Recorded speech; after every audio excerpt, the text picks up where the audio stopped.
Perfect. How does that show? It looks perfect, Birger. We see your screen. Okay. And so this is like an introduction. It's like a nutshell.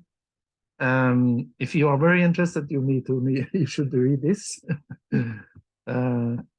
People say it's a good read, so I think maybe I can recommend it. Just to let you know, we have it on our library, and I sort of I have it with me, so you can get it from me to prepare a bit. But we just have one copy. You can get digital copies for not so expensive, and there will soon be a Kindle version too. Okay, perfect. I will show you where afterwards, maybe. So starting with, this is about systems thinking in design. So what is systems thinking? To give you an example, is like the science of ecology. I think that's an ultimate example of systems thinking, and not like as a remote theory or like something very intellectual, but as something that we are forced to do. We are forced together. We are forced across disciplines to understand how ecological systems work. And so ecology as a science is interdisciplinary. You have to have biologists, geologists, water people and meteorologists, etc., to work together. And there is no single discipline or single science that can embrace the whole complex system of ecology. So it brings together many different sciences. And this you should remember with your work, when you work with complexity. It's always interdisciplinary, and you always have to try to understand each other across disciplines and across different mental worlds. You cannot isolate ecology in a laboratory and make experiments with it there, because then it's not ecology anymore, it's just a fragment. But you can actually simulate it in a computer to a certain degree. And the last thing is to say is that we are part of the ecology today. Today, there's no such thing as untouched nature. Everything is now influenced or in interplay with human activities in one way. This goes from Svalbard in the north to the south. Especially the Arctic is very much influenced by it. So systems theory, I don't know how much you know about this, but my definition is that systems theory is the science of interconnectedness, the science of how things are connected and how they interplay and affect each other.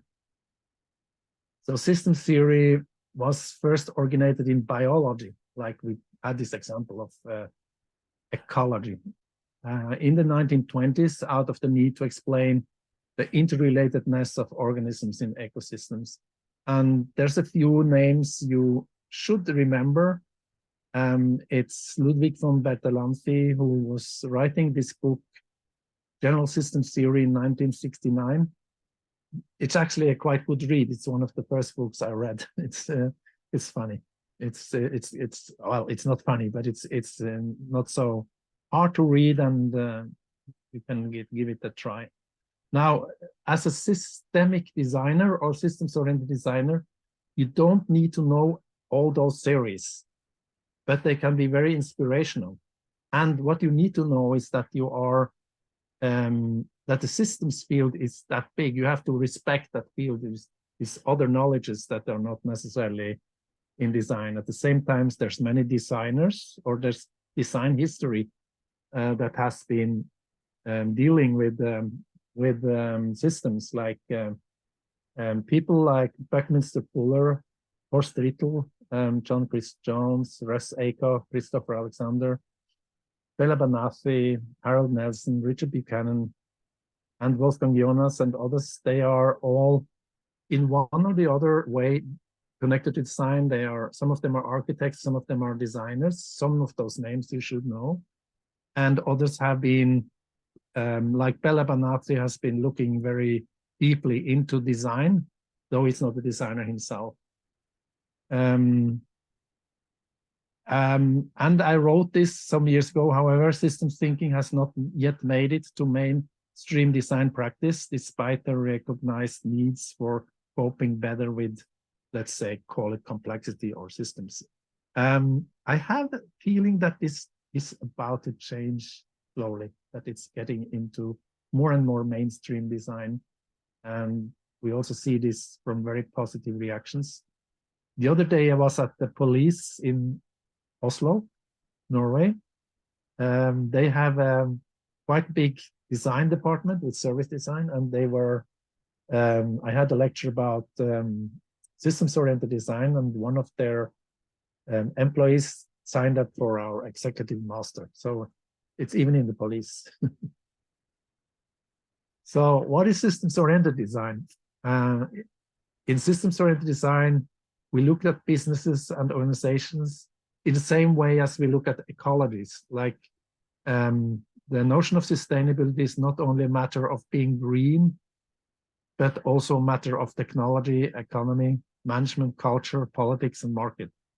So if you have a client and you have the intention to better the way this client works by pushing sustainability or regenerative modes of working, you should not forget that you also have a responsibility or a say for their economy. So in a way, just picking one of those drivers of those important parameters is not working with the system. You understand? You have to take all those things into your calculation, especially economy, because economy is and will be the strongest driver. It's not the strongest driver for change necessarily, because I think there are other like ideas and cultures that can be even stronger, but it's always very decisive if things succeed or not. So I strongly encourage you to think about that and to try to integrate that in your mapping. So how to think about everything as being super complex. And this is my now soon iconic little example. It's I tried to find the most stupid, uninteresting design object I could find, and ended up with this paper cup. Everybody uses it and everybody knows it, and you throw it away afterwards, which is a bit not so good. And as before, I was thinking if somebody would give me a design task to do something about this paper cup, I would think it was like a really bad job or something I would not be so very interested in. But if we unfold the process behind how the paper cup became to be a paper cup, you can realize that it's an intersection point of several immensely complex systems. So behind that innocent object, there's enormous complexity. So this complexity might start with a lady in Colombia picking coffee beans. So there's a person, there are real people who are engaged in those systems. And through super advanced transportation, raw material markets, economy, you could even add sort of imperialism or exploitment. There's quite an advanced way of refinery from the raw material, and there's branding, and there's a lot of culture in it. Another system that is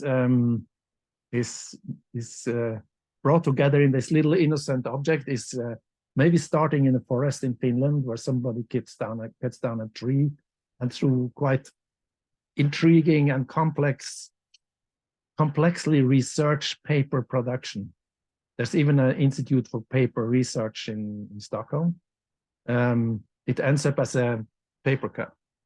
And there's, of course, other systems. It's the cultural we mentioned, but also the water system, And we haven't talked about what happens afterwards. So this process of understanding this simple object, I called it exploding the object, to look beyond the object, to understand the object in its context.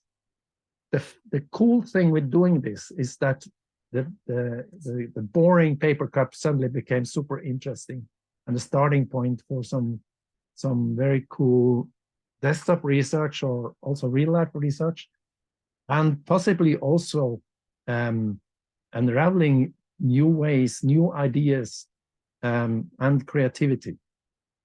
It's a creative process. And then I can ask you, what is the political dimension of the paper cup? And of course, it's, for example, issues of fair trade, etc. So there's even a political dimension to it. So this is a mapping out of the paper cup by one of our students. You can see the coffee cup in the middle there. So I will read up this quote from Bella Banati. Social systems are unbounded. Factors assumed to be part of a problem are inseparably linked to other factors. The technical problem of transportation becomes a land use problem, linked with economic, environmental, conservation, and political considerations. Can we really draw a boundary when we seek to improve a situation, particularly if it is a public one? We find ourselves facing not a problem, but a cluster of problems, often called a problematique. So this is the other mind switch. The first one was look beyond the object.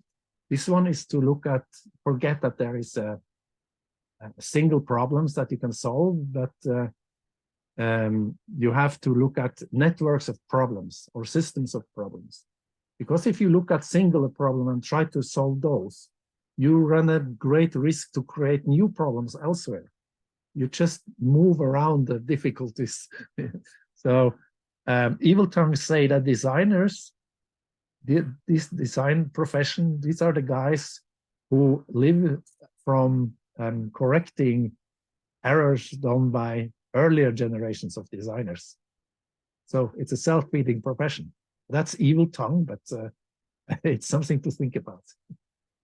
So those two sort of, what you could say, sort of key points: look beyond the object, try to see what's behind, unfold the complexity, don't stop by the obvious, and try to re-experience it and reconstruct it. And that will really open up a lot of interesting stuff. The other one, work with problematiques, clusters of problems, networks of problems, and see how they are interconnected. Typically, systems-oriented design and systemic design projects, they don't come up with one silver bullet, but with probably a portfolio of interventions. And if one of those fails, the others can also work and they can support each other, etc. We will get back to that. So designers have great abilities inherently as systems thinkers. And designers are used to engage in fuzzy and ill-defined problems in an intuitive and holistic way. That's what we used to learn at the design schools when I went there. It's like the old Bauhaus tradition. You have sort of a challenge or something you have to do, but there is no right or wrong, and there's no result correct, but it's you can solve it in many, many ways. And you have maybe to first think about how would you redefine this brief or the task you have.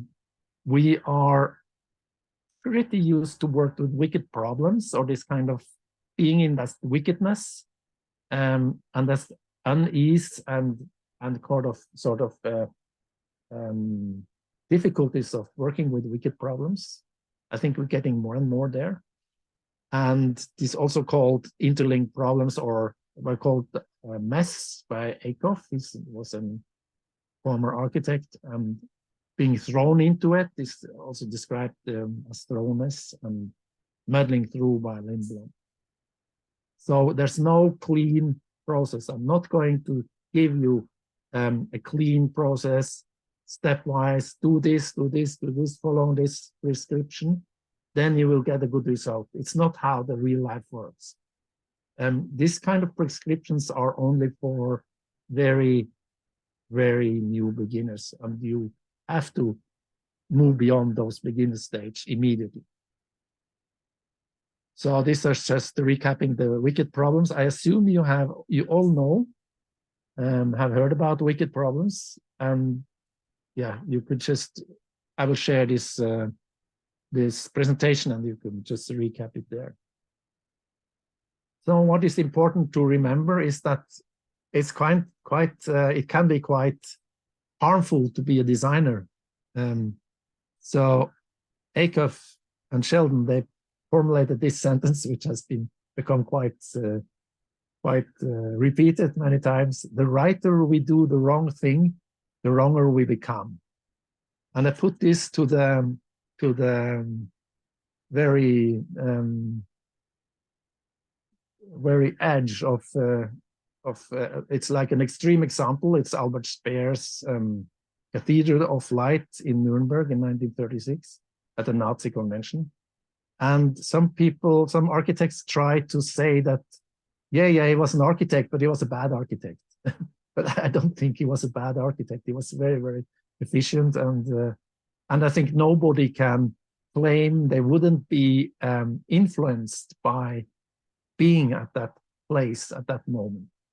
It's still the biggest light installation that was ever made. So designing and even systemic design and thinking about systems makes designers even more powerful. So we cannot operate without ethics and without some intentions that are at the ground of how we think and how we work, what we do and what we don't do. Even if we cannot change the world immediately, we can help clients to become better in steps by using our way of working. And if the first attempt doesn't work, you can try again, and you can make small steps, and those small steps might be very, very important. And that's how, in most cases, that's how they will change. We could talk a lot about disruption and all these things, but that's a big discussion, a systemic discussion. We can do it in next week, maybe, if that comes up again. Well, one very good news is that designers can visualize. We are very good at visualization, and that's our force. But we have to be careful because it's a very powerful force, so that we don't overrun other non-designers. In our executive master, we have like half our architects and designers. The rest are from all other kinds of professions. And this has balanced out very nicely, but in the start, you have to hold back a little bit and be more a facilitator than a designer. But it's our superpower in a way. And with this comes the idea of visual thinking through visualization. Visual practice and visual thinking gives enormous advantages for assessing, internalizing, and communicating complex information. So it creates a precondition for systemic design and interventions in systems. So I'm using this Rudolf Arnheim book, Visual Thinking, as one of the bases. It's also, of course, based on Gestalt psychology. All German stuff. However, the designer's ability to think in complex systems needs to be trained and developed further. This I wrote some years ago, and I think we are getting slowly better. At least I have the hunch of that seen from Oslo, but I'm not sure. Sometimes people do the weirdest stuff. Designers are traditionally not really consciously trained with specific methods to make them better in coping with very complex issues. We are more organically trained in a way. As I said, we are trained, we are acquainted with with fuzzy front end, with wicked problems, etc. But when I went to school many years ago, we didn't talk about complexity at all. We didn't mention, it was not a theme.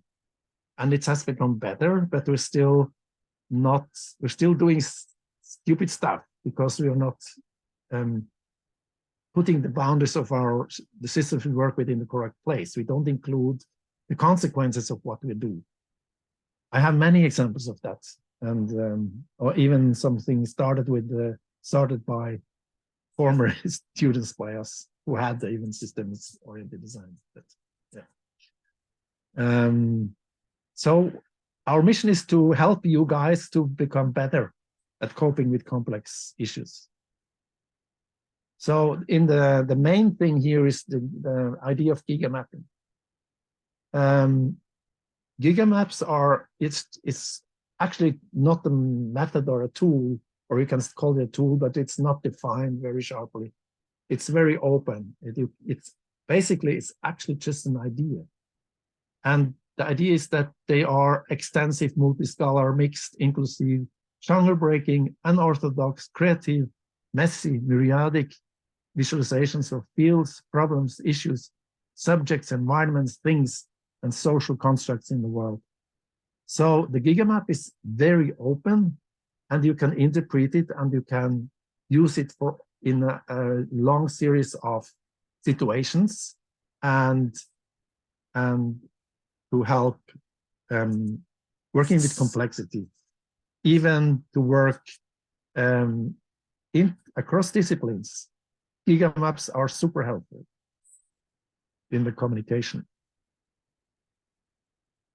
So we're thinking of gigamaps as a design. It's a design artifact. So it's a design process nested inside this bigger design process. So you develop the gigamaps just as a design object with a draft, very quick or very dirty, that don't worry much about how it looks yet, and then you develop it. And this kind of thinking process, moving from maybe analog to digital or back again even, and this media use, it's like a thinking process. That's the visual thinking process. This one is from India, from the NID in Ahmedabad. It's a wonderful design school. And they here mapped out the commuting issues in India, which you can imagine are on a totally wild level of complexity. Here from the Chalmers School of Architecture in Sweden, where you can see the contours of what they call the rich design spaces coming up. It's not just one gigamap, but it's like you do what you have to do in a way. You stop only when you are exhausted, when your time is running out. This one is again from India. These are totally different mapping attempts. While this one is very generative, it's like trying to find out a problem. This one is very descriptive. This is actually decoding and analyzing a term that has been gone viral in design, empathy. But nobody talks about what is empathy. And they came up with this map at one of our conferences, and I've spent 15 minutes in front of this map, and it changed my whole conception of empathy. It's wonderful stuff. It's like the different aspects of empathy, spanning from genetics to the social constructs, etc. And we should really know what empathy is as a phenomenon, as a theme, how complex it actually is, and not throw it around as just a fad or something. It's just very, very cool stuff. So it can be very descriptive or very generative, like trying to understand and making your way through mess. Gigamaps should mix and interrelate all kinds of information and different modes of presentation or data, info, and knowledge. The mixing and relating of different channels and ways of representing info is crucial. So actually, it's very important that you mix those different categories that seemingly are unrelated, because you will always find relations there. another one from Chalmers School of Architecture. It's actually Chalmers Technical University, and it's the Department of Architecture. So we're training systemic design as a skill. The educational program of SAD is focused on skill and competence building rather than following particular rule and driven processes or being very good at understand all kinds of theories. So we teach theories to the degree that we find it supportive to this kind of practical process. I have to tell you a little story about, it's like a metaphor or something. In Norway, do a lot of ski jumping, and ski jumping is like connected to the national pride. It's like part of the identity of being Norwegian. It's a silly thing, but I think it's similar in Austria maybe. But anyway, it's so important that at the Technical University of Trondheim, there's sports department doing sports research, and they have a special department for ski jumping, and they do all kinds of science like wind tunnel experiments, video analysis, etc. And they make these huge reports, so you can read all those reports and you could not go to the top of the ski jump and jump. That would be a catastrophe. So you cannot jump by just reading this series. You have to practice. You have to take a small jump, maybe only 2 meters, and start there. it's unhealthy else. So what I'm saying, you can actually practice ski jumping. You can learn yourself ski jumping without theory, but you cannot ski jump with only theory. However, with the theory, you can ski jump better than without. I think that's the same case with like learning to play an instrument. Yeah, I think that's it.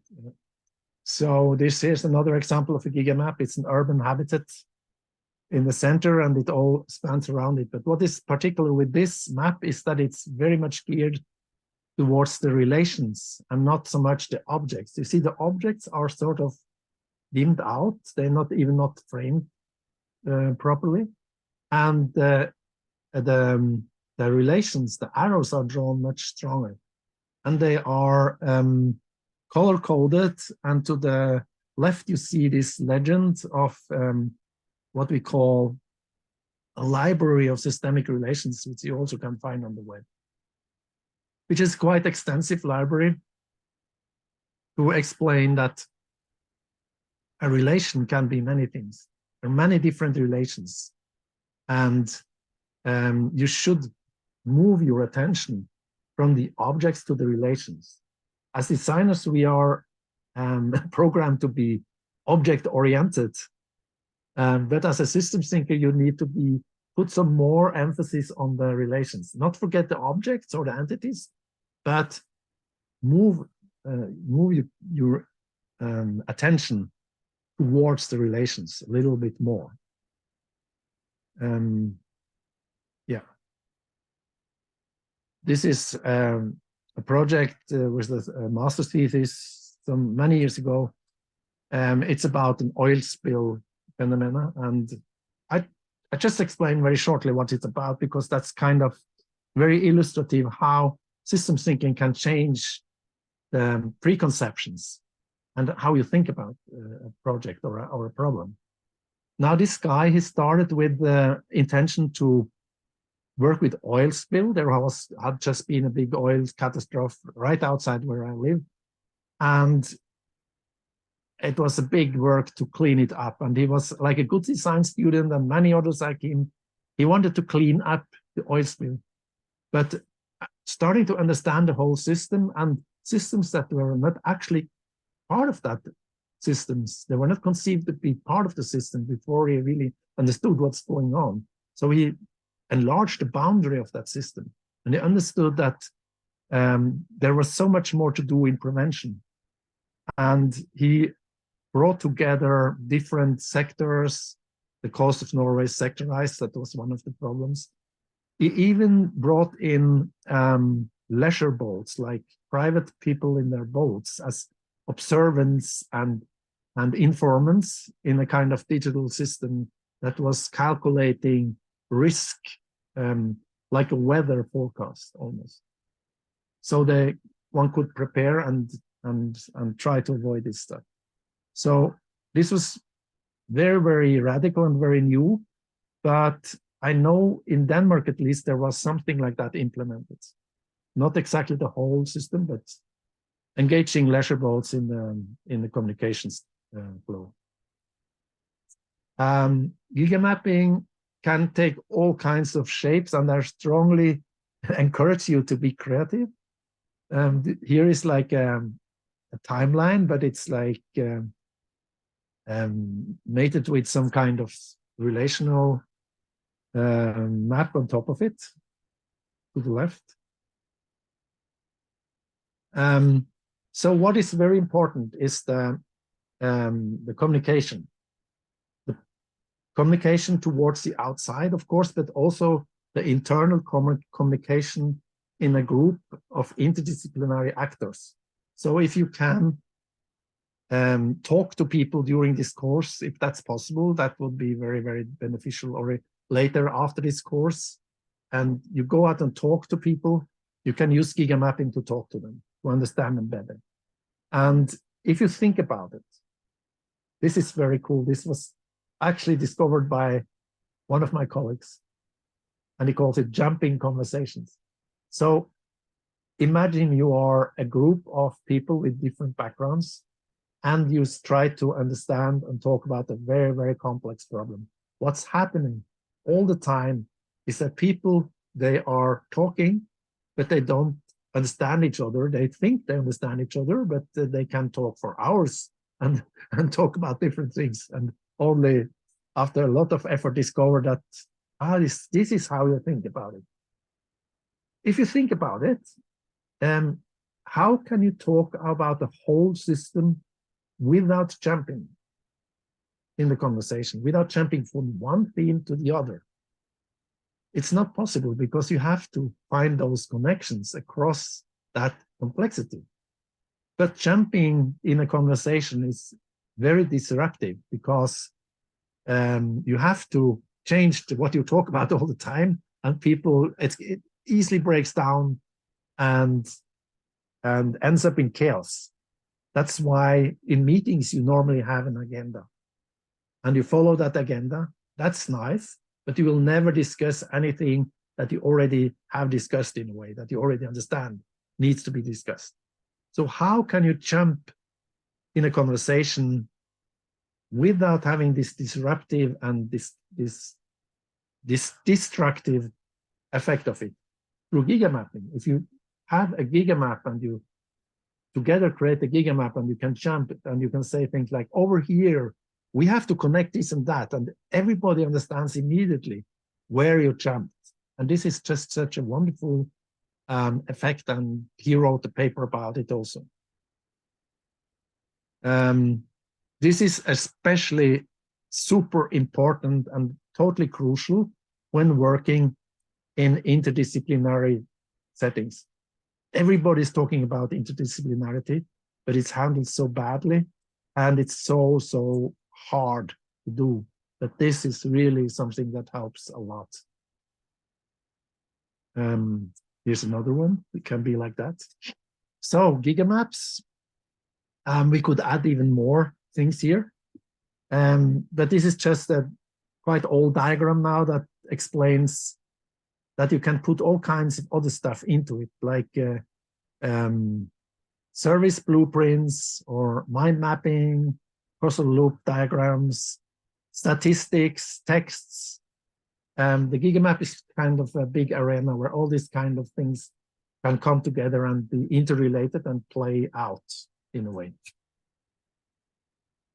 For example, just checking time, maybe another 10 minutes. Okay.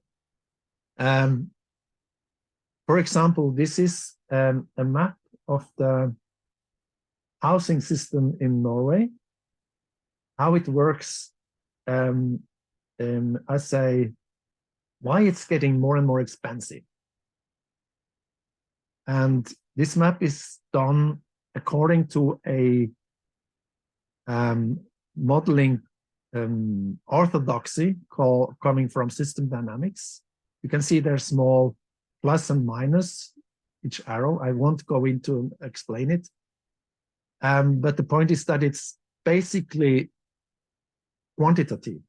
It's all about quantities. And understanding the housing system and how the money flows and how people get poor in some areas and poorer and get in some areas, and how housing has become an investment object and how this influences the whole thing. And you have those kind of out of control, unbalanced spirals. So it's spiraling. You have a lot of small spirals, and then you have this big spiral in the middle. So I call it a whirlpool of unbalanced feedback loops in a way. And to describe this way of modeling is very well suited. It's exactly what I needed. And just gigamapping openly wouldn't do that at all. But this can become a part of the gigamap and then connect it deeper with all kinds of other aspects of life. You understand, I hope. So you can have some very strict rules for modeling embedded inside a gigamap. And it can be like that. That's the weirdest map I know. And I put it on the cover of my book. It's visually very nice. I have no idea what it means. It's like something that very personal and also very associative and partly crazy, I think. That was done by Palak Dudani, an Indian student of me. She's now working at Prog Design. It's not only about materials, stock and flows, like compared to this one. It's all about money in a way. It's not only about cost-effect relations and energy exchange. All systems are subject to interpretations. We might consider the boundaries of the system, including associations, symbols, emotions, narratives, beliefs, cultures, and power structures. Often these immaterial forces are stronger than what is concrete and quantifiable. So I give you one example on this, how strong those immaterial issues are. Some years ago, Tesla was valued higher than General Motors on the stock exchange, even if General Motors was way bigger and they produced much more cars. So the brand of Tesla was more valuable. That's the brand value and what people associate with it. It's purely immaterial, but it's very concrete in a way. So I'm just checking where I am. I will speed up a little bit. Yeah, use your fantasy. It's very important to understand scenarios while mapping and try to understand how a system will play out. So use your designer fantasy to create narratives, how it will work, to create us what if we do this? How will the system react? How will it play out? And use your storytelling ability for that. You can make even cartoons about it, and the more detailed, the better, actually.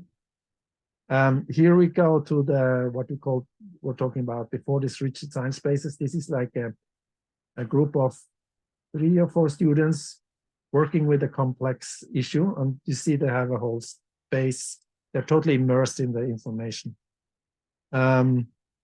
So 1 gigamap is rarely enough.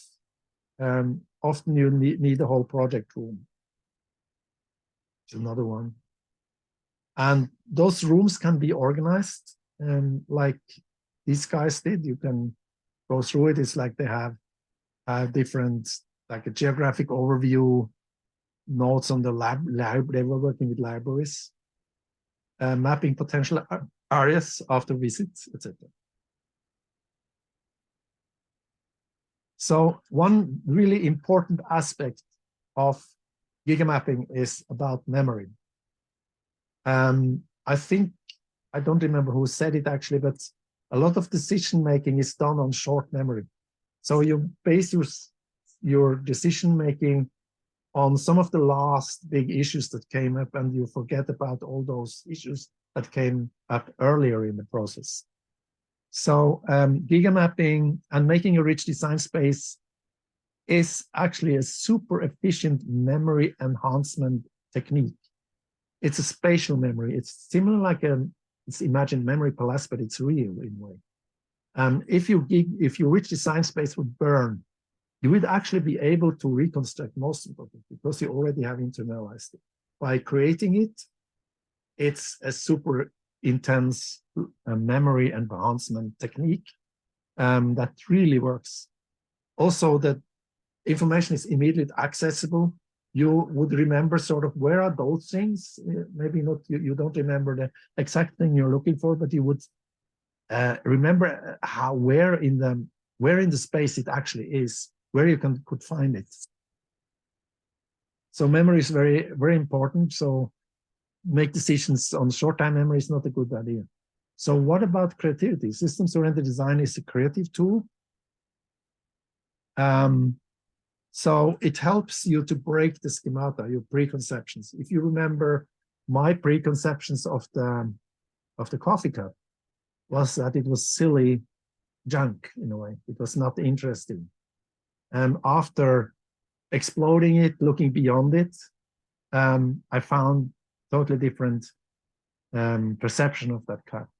And when you want to be creative, you need to go beyond your preconceptions and your ready-made ideas. Take a step back and look at it once again. You can do that with your own life, like mapping out one day and find out how many objects and people you interact with during a day. It's amazing.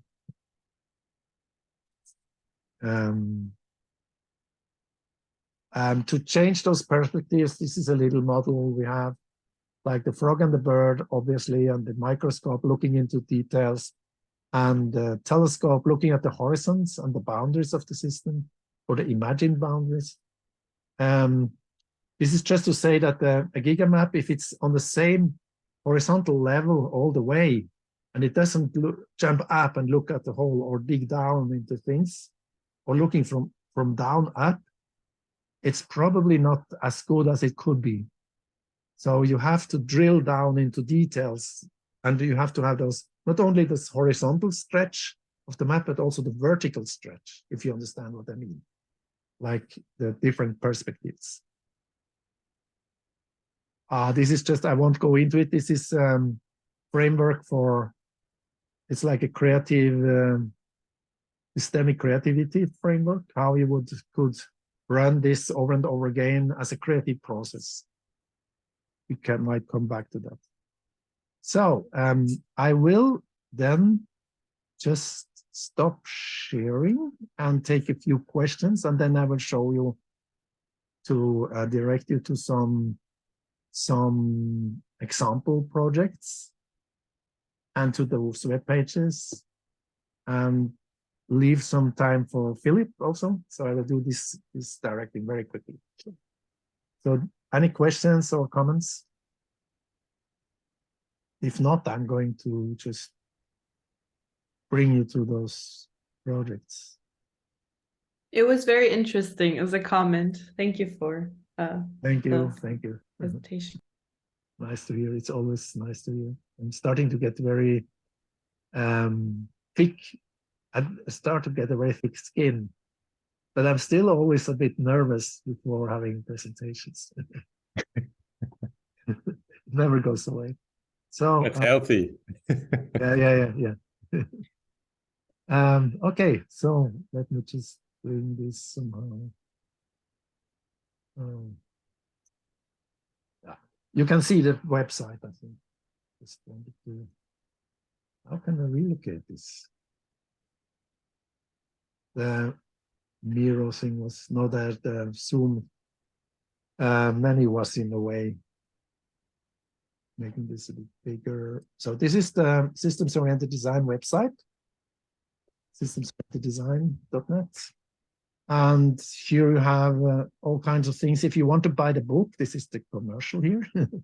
You can order the book here. You can buy the cheap PDF version to download, or order the book. And there's a news blog with quite a lot of interesting stuff there. But I wanted to show you where to find projects. Here you have sort of a filtering thing, like design for communication, design for democracy. Democracy has been a thing we have been working with for some years. Design for health, design for industry, and design for planet, for society, and for regions. So I'm going to show you some food projects, but there might be like regional projects that not are necessarily about food, or societal projects, planet projects, even industry projects, etc. that might be interesting. But to show you the, well, just to show you shortly here at the SOT-Core, you have a lot of the things I've been talking about explained. So it's something you can read up on. And here you have also the bachelor level project, master projects, PhD projects, research books, publications, papers, etc. But I wanted to just show you how to get to the food project. You just enter food and you get those projects. You can just bring it. This is a Chinese project which is about eating habits with Chinese youth. It's a very nice project, super good, well done, I think. But it's on that level. It's like not totally individual, but from the individual a little bit up. It's like about cooking, also about how to make food, etc. But on the other side, you have, for example, this, which is it's a bachelor level project, but it's on a more regional scale. So for each of those projects, if you go in there, you will have full reports you can read, go through. I have this thumb issue. So, I'm not very good at operating the mouse. I cut myself with the knife. So here you go. Cool stuff to look into. Now it's halting a bit, but I will just go back to this search and show you also how the gigamaps are presented here. Let me just think about, for example, if we go to the agricultural side of it, of the food system. This one, for example, and this has just a gigamap with a loop, and you can also click for a full-size gigamap, and then if you click it, it goes into the details. You can read everything on that, which is quite cool. This is a very cool food project because it's based on permaculture and combining it with robotics, which is an idea that filters upwards into how to survive on a small farm in Norway, how to intensify food production, etc. So unfortunately, it's not in English language, just to mention. Some of the gigamaps are not. But then you use your phone and you translate, like just take a picture and use the translate the language detection, which you have it in Google at least. Back to the search, I wanted to show you just 2 or 3 with different levels of the food system. So if you go to the retail part of the system, if you're interested in that, so these kind of sub-post projects big group projects, they are all about the regional, how this food system influences the regional, a region in a way. This one is about retail, how you buy food and how it's sold and consumed. Again, you have the full size image, you can study it, and you have the report. So for inspiration. Now, just before you give the words to you, Philipp, I just wanted to show you RSP Symposium. And this is the conference site. And to find all the keynotes, etc., you can, for example, go here and the keynotes will come up. You can search for individual persons, etc. So, and the society is systemic. This sound is really disturbing. Systemicdesign.org, that's the Systemic Design Organization, where you can become a member also. And the new journal. Okay, I'm done.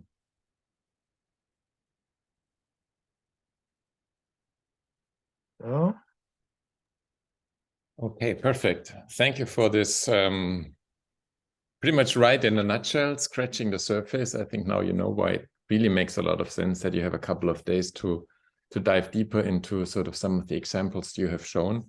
Maybe just to catch up with one question, Birger, because you just briefly mentioned it about this rich design space. I would be curious to understand how the last 3 years of working in the pandemics and also this executive master that you're running right now has changed this notion of the rich design space. Yes. So a real sort of physical space of encounter where also if you work together with your fellow peers, they can see, oh my God, what are you doing? How about this sort of relation that you're building and how important this is, it will be for us. Yeah, there's some serious problems with the rich design space, and it's about square meters. In this company called Halogen in Oslo, they have been building rich design spaces. It's very difficult because you imagine you have several clients and working on several projects. Ideally, each project would need a rich design space. And you cannot take one client from another project into that rich design space because it has a lot of confidential information. There's competition and there's all kinds of things going on. And there's a square meter price. So we cannot have like 10 rich design spaces in a office that costs a lot of money per square meter. So there are issues and there's interesting ways of solving it. But I know Halogen, despite these problems, they have used, sometimes they build those physical rich design spaces. I was very skeptical when the pandemic came that if it would work, but I have used Miro for a long time before the pandemics too, but also only rudimentarily. But the pandemic was really a good thing for this company, I think, for Miro and Miro, because it's totally taken off. So I was actually positively surprised by Miro, how it can use it as in many settings similar to a rich design space. If you want, I can show you one example how that actually works as a planning tool that is beyond this kind of linear Gantt diagramming and things like that. It's so slow. Yes. I was on purpose booking a room with a couple of square meters for us, so that we can make extensive use of that as well. And I think it depends on if along the road you will find out on after the first day that it's more suitable for you to switch to the digital world. but I think for this first step, it's really, Yeah. really very crucial for you, even if it's so convenient to just drag and drop stuff into Miro, to have this this step in between. Yeah. So for facilitation,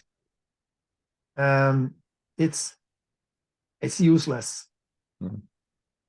If you want to bring a group of people who never did gigamapping before together and discuss something, then the best way probably is to have a big table and a roll of brown paper. Yeah. Packaging paper actually works better because it's not that scary to do their own packaging. It's true. And then just don't overdo too much talk in the beginning. Don't explain too much. Just say, don't mention gigamapping. Just say, we're going to map out this thing. And this big paper already indicates that there's going to map out the world. If you try to do this with Miro, you have to explain how Miro works. Yeah. It doesn't work. And one really important aspect is to switch media during the process. Switch from the analog to digital, switch from working individual and working together, and make this a driver for your process. If you're stuck, just try to switch the way you work. It always works. It always unstucks you. It's the most stupid idea, but it works. And yeah, so, and for this project, if you have the space for physical rich design, it's really cool. The other thing is, you can always connect the rich design space, the physical one, with the analog and vice versa. You can always plot out from Miro and do a session working physically on that Miro plot. You need a big plotter though, or plot a lot of papers. And this is really cool to bring people in and to look at it in a different way and to involve stakeholders, etc. And to create this kind of interdisciplinary way of working. The other way around, you can always take pictures of your rich design space or your manual gigamaps and add them into your Miro and start to draw on top. And that's a really nice effect. And so what I'm saying, don't let anything stop you. Just be creative and just make up things, ways of working. Yeah, I think we cannot mention this often enough, but don't worry, you don't need to do all of this until sort of next Tuesday. It's really that you start to sort of digest this a bit and bring the stuff, and I think we'll guide you. And I was very impressed always, Birger, also about the scheduling that you had, and I think it's very, very well organized, because I think you said something very important in your talk. You stop only when you are exhausted. So the time is a natural limit, and I remember that in one of the previous workshops, there was one student who wanted to map out the carbon footprint of KISD. Cool. And we brought him together with Tobias Luther as well, and I think he was really super exhausted in the end, because where's the end? I mean, he was an international student, and he said, well, the carbon footprint was increased because I'm here and my parents will travel now to visit me. But if I would be here, my parents would have gone to holidays anyway. But also very detailed. What's the difference between an oat milk cappuccino and a cow milk cappuccino in the Gute Stube, our local cafeteria, actually.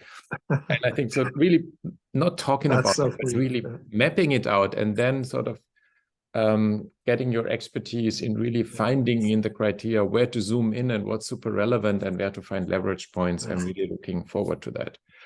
That's good. I like the example that you showed as well with a plastic cup. I'm using that as well. So there's this wonderful exercise. I don't know, we haven't talked about it, that I'm doing in a seminar right now. There's in California, there's a professor, Joseph Dummett, and here's an exercise. It's called writing the implosion. You bring an object and you write about sort of seeing the world through this object, and he comes up with a lot of dimension, material dimension, political dimension, social dimensions, and I think you mapped it out quite well. And to me, coffee is a wonderful example. So maybe just to encourage you, if you have an object in mind that is sort of food related, so this might help you as well to bring it. And yeah, the wicked problems, I think we encounter them all the time. And I think we're going to help you to sort of frame them in a way that it becomes sort of actionable even in this very short time. And just because I think it's very important for me that you said designers can visualize, I fully agree. And that's one of their key potentials. And the mapping that we're doing, there are many ways of mapping. But for us right now, I think mapping is a tool and a method of inquiry. So we're inquiring a problem. It's not about convincing other people. So you need to go into it and we will be into the process and you'll map it out so that we all can see, well, let's go deeper in here. Why did you put that? And so on, actually. So I'm just sort of briefly sharing my screen as well. You can be super relaxed. I haven't prepared a presentation. I just want to show you what here. Zoom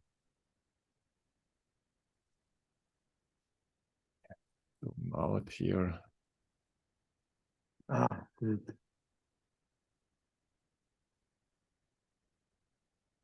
And just info who we are, and here's our space. And very often when you will work on sort of local food in proximity, for some reasons, you will find the carrots and you will find the soil for a couple of reasons.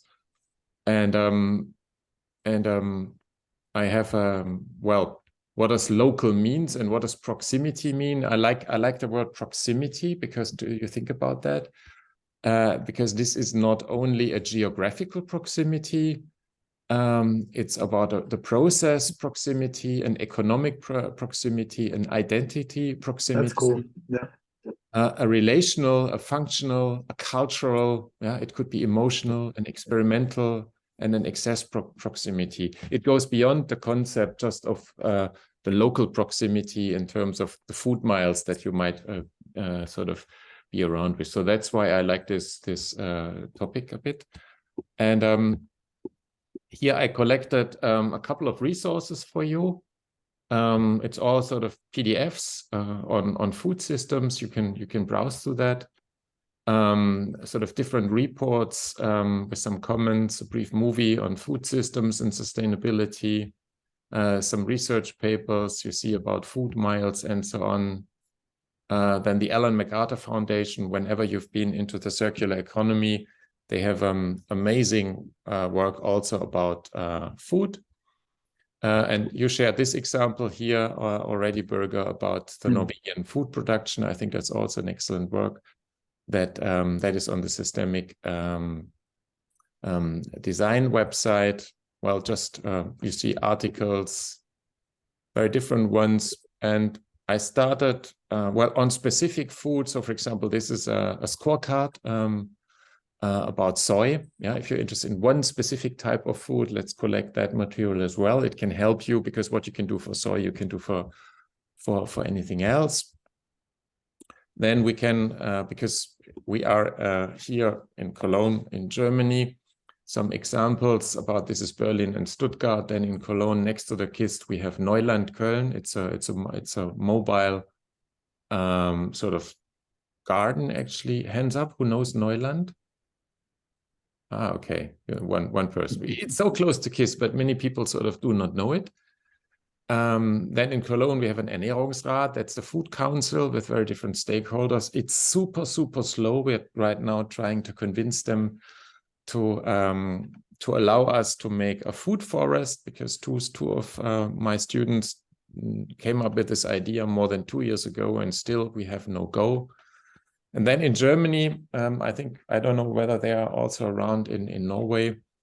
There are the so-called solidary agricultures, the solidarische Landwirtschaft, actually sort of, because I think it really helps to maybe dig deeper into that. Then there's a food shop, a collective food shop, because Köln is always funny. It's called collective, like the collective.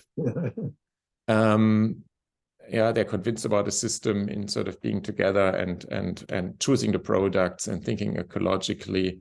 And I also have contact to those people.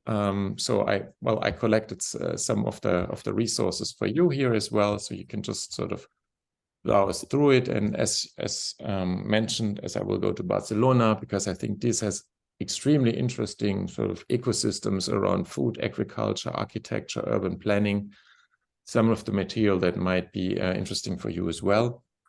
I've been running a similar project in Jordan, in Amman in December, and they have a very interesting concept. It's called Al-Hima. It's the way they're using the land in a very rich, regenerative way.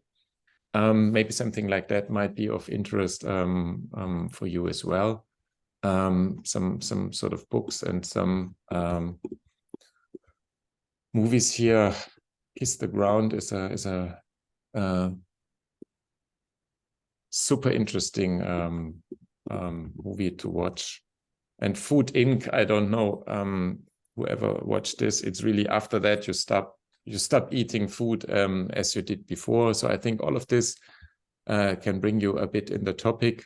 And here maybe it's not so important because your website about the Systemic Design Association has a lot of super rich things. Here is just this writing the implosion, if you're interested in that. The interesting the sort of the dimensions, symbolic dimension, mythological dimensions, historical dimensions, just a bit if you start to think about some topics right now. And I'm going to share that with you. And maybe if you want to share with you some pre-research in terms of desk research, I would be happy if you just would put it there so the other one could see it as well. And if you would be interested in also doing some field research, I don't know, it could be a local restaurant that you find where you ask the shop owner where he's got the stuff from, just there to bring some photos or to bring some material and to sort of share it with us so that we can make the next week as productive as possible. And if you have any question, you can either use the Miro board or the space to drop me a line, and I would be happy to help you out if I can. So that's my I'm putting this on the space in a minute so that you all have access to that and can have a look at it. And I would be happy if you find new things. It's a lot of material. I have way more.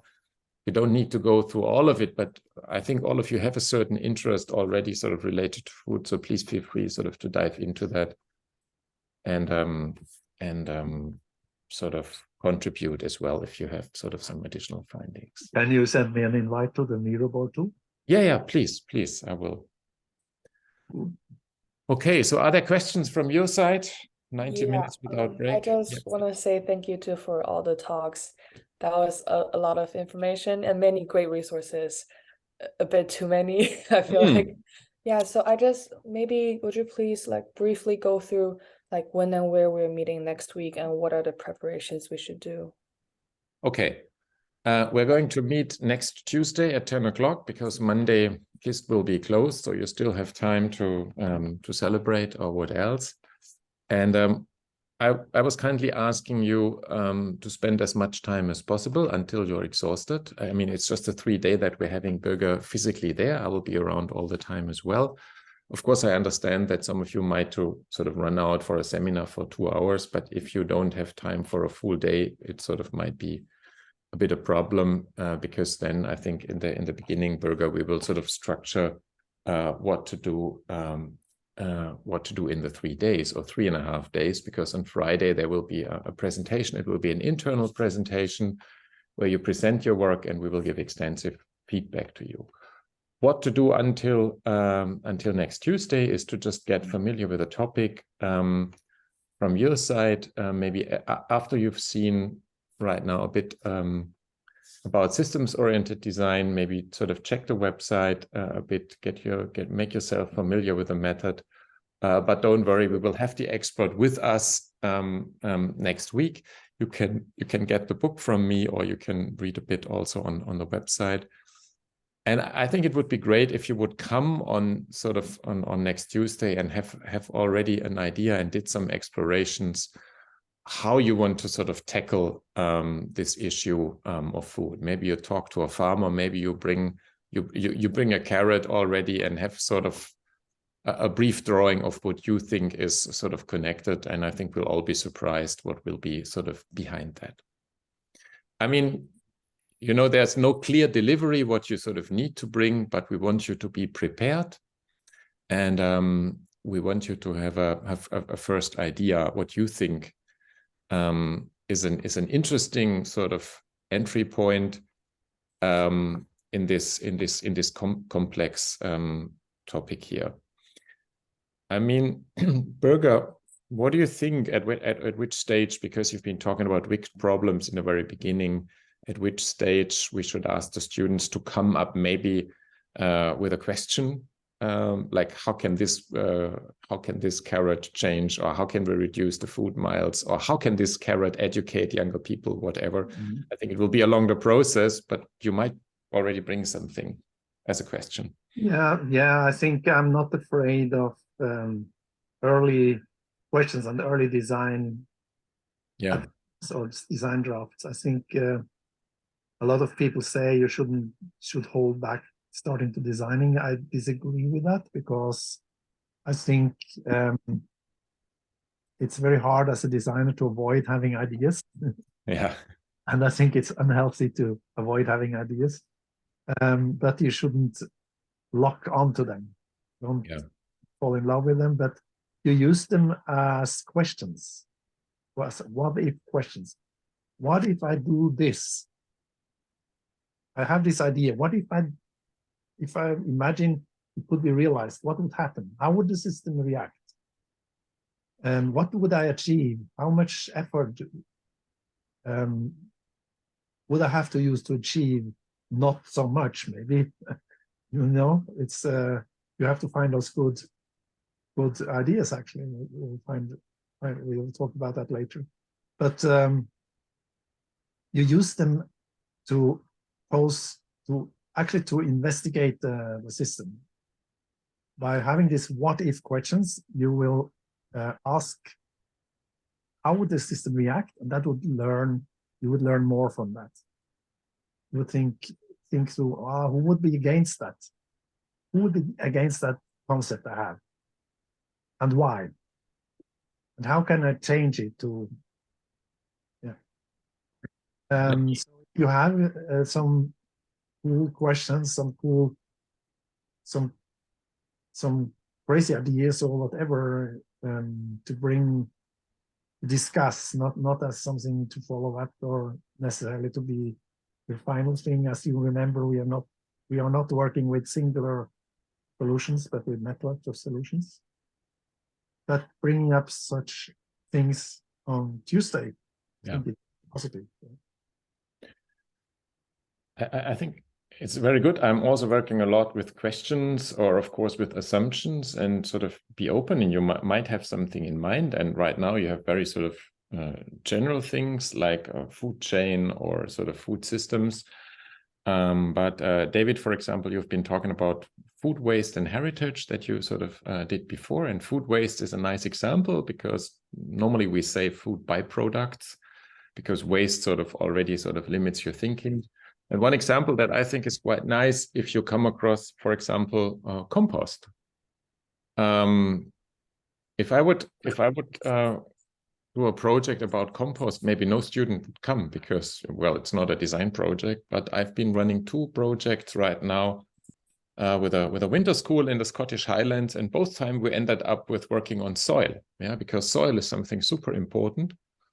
And when I've been researching compost a bit, for example, if you look at Kickstarter, you find that there is a woman, she was last year, in California.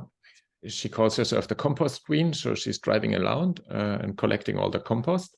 So that's the one thing of sort of changing a system, so collecting the compost and then delivering it maybe to a farmer.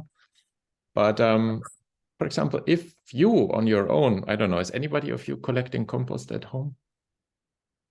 Oh, cool. Did it change your behavior somehow? Oh. Yeah, sure. I live with my flatmate. So we try to reduce our food waste.